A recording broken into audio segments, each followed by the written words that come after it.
IBS हा असा एका आजारांपैकी एक आहे की ज्यामध्ये तुमचे सर्व रिपोर्ट्स, ब्लड इन्व्हेस्टिगेशन्स असो किंवा इतर काही कुठल्या तपासण्या असतात नॉर्मल असतात, पण तुमचा त्रास मात्र खरा असतो. IBSचा त्रास एक तर पेशंटला कळतो किंवा जे डॉक्टर त्याची ट्रीटमेंट करतात त्यांना कळतो.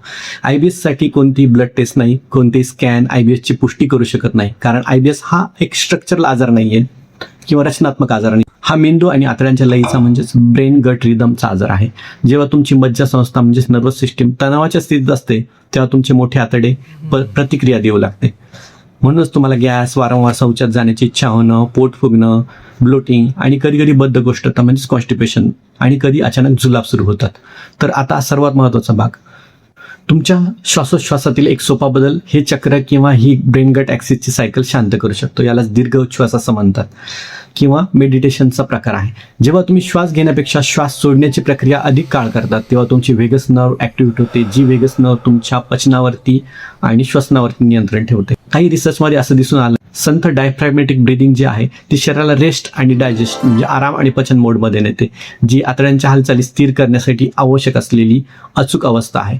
आयुर्वेदामध्ये या आजाराला ग्रहणी असं म्हटलं जातं. जेव्हा वात असंतुलित होतो, अग्नी मंदावतो आणि प्राण आपण यांचा समन्वय तुटतो तेव्हा शेवटी IBSला सुरुवात किंवा ग्रहणी विकाराला सुरुवात होते.